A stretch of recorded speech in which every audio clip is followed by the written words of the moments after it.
فرض کی تیسری اور چوتھی رکعت کے علاوہ بقیہ تمام نمازوں میں سورہ فاتحہ کے بعد سورت کا ملانا واجب ہے۔ فرض کی تیسری اور چوتھی رکعت میں سورہ فاتحہ کے بعد سورت کا ملانا واجب نہیں ہے۔ اگر کوئی فرض کی تیسری اور چوتھی رکعت میں صرف سورہ فاتحہ پڑھ کے رکوع و سجود کر کے اپنی نماز مکمل کر لیتا ہے تب بھی اس کی نماز ہو جائے گی، لیکن افضل یہ ہے کہ فرض کی تیسری اور چوتھی رکعت میں سورہ فاتحہ کے بعد سورت ملا لی جائے، جس طرح کہ ظہر کے 4 فرض ہیں، عصر کے 4 فرض ہیں، مغرب کے 3 فرض اور عشاء کے 4 فرض، ان میں تیسری اور چوتھی رکعت میں سورہ فاتحہ کے بعد سورت کا ملانا واجب نہیں ہے۔ اگر کوئی صرف سورہ فاتحہ پڑھ کے رکوع و سجود کر کے اپنی نماز مکمل کر لیتا ہے تب بھی اس کی نماز ہو جائے گی، لیکن افضل یہ ہے کہ سورہ فاتحہ کے بعد سورت ملا لی جائے۔ لیکن فرض کی پہلی 2 رکعتوں میں سورہ فاتحہ کے بعد سورت کا ملانا واجب ہے۔ اگر کوئی جان بوجھ کر سورہ فاتحہ کے بعد سورت نہیں پڑھتا تو اس کی نماز واجب الاعادہ ہو جائے گی،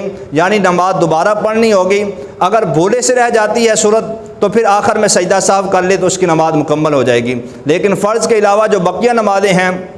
ظہر کی 4 سنتیں ہیں، عصر کی 4 سنتیں ہیں، عشاء کی 4 سنتیں ہیں اور وتر کی 3 رکعتیں، ان رکعتوں میں سورہ فاتحہ کے بعد سورت کا ملانا واجب ہے، یعنی ہر رکعت میں سورہ فاتحہ کے بعد سورت کا ملانا واجب ہے۔ اگر کوئی سورہ فاتحہ کے بعد سورت نہیں ملاتا تو اس پر سجدہ سہو واجب ہو جائے گا، آخر میں سجدہ سہو کرے گا تو نماز مکمل ہوگی، ورنہ نماز مکمل نہیں ہوگی۔ یہ اس وقت جب وہ بھولے سے اگر رہ جاتی ہے۔ اور اگر کوئی آدمی ظہر کی 4 سنتیں، عصر کی 4 سنتیں، عشاء کی 4 سنتیں اور عشاء کے 3 وتر، ان نمازوں میں سورہ فاتحہ کے بعد سورت کا ملانا واجب ہے، اگر کوئی جان بوجھ کر نہیں پڑھے گا تو اس کی نماز واجب الاعادہ ہوگی، یعنی نماز دوبارہ پڑھنی ہوگی۔ اگر سورہ فاتحہ کے بعد سورت ملانا بھول گیا، بھولے سے رہ گئی تو آخر میں سجدہ سہو کر لے تو اس کی نماز مکمل ہو جائے گی۔ اسی طرح سورہ فاتحہ کا سورت سے پہلے پڑھنا یہ بھی واجب ہے، یعنی الحمد شریف پہلے پڑھی جاتی ہے، پھر اس کے بعد ساتھ کوئی سورت ملائی جاتی ہے، قل هو اللہ احد پڑھ لی جائے یا کوئی اور سورت ملا لی جائے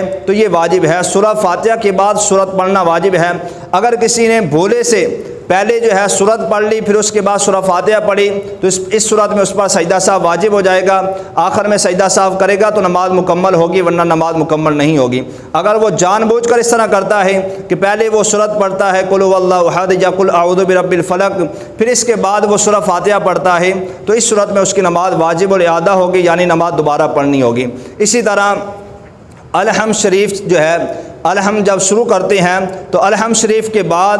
اور سورت سے پہلے آمین اور بسم اللہ کے علاوہ کچھ اور نہ پڑھنا، یعنی کوئی آدمی نماز پڑھ رہا ہے، پہلی رکعت میں ہے، اس نے سورہ فاتحہ پڑھی، سورہ فاتحہ کے بعد آمین اور بسم اللہ کے علاوہ کچھ اور نہ پڑھنا واجب ہے۔ اگر کسی نے سورہ فاتحہ ختم کی، آمین پڑھا، پھر بسم اللہ الرحمن الرحیم پڑھ کے آگے سورت شروع نہ کی بلکہ کچھ اور پڑھ لیا تو اس صورت میں بھی اس پر سجدہ سہو واجب ہو جائے گا، آخر میں سجدہ سہو کرے گا تو نماز مکمل ہوگی، ورنہ نماز مکمل نہیں ہوگی۔ اسی طرح قرات کے فوراً بعد رکوع کرنا بھی واجب ہے۔ اگر کوئی آدمی اس میں تاخیر کرتا ہے واجب کے اندر تو آخر میں سجدہ سہو واجب ہو جائے گا، سجدہ سہو کرے گا تو نماز مکمل ہوگی، ورنہ نماز مکمل نہیں ہوگی۔ اور ایک سجدے کے بعد بالترتیب دوسرا سجدہ کرنا بھی واجب ہے۔ اگر کوئی آدمی اس میں تاخیر کرتا ہے تو اس صورت میں بھی اس پر سجدہ سہو واجب ہو جائے گا، آخر میں سجدہ سہو کرے گا تو نماز مکمل ہوگی، ورنہ نماز مکمل نہیں ہوگی۔ اور اسی طرح رکوع سے سیدھا کھڑا ہونا اور 2 سجدوں کے درمیان کم از کم 1 بار سبحان اللہ کہنے کی مقدار پڑھنا واجب ہے۔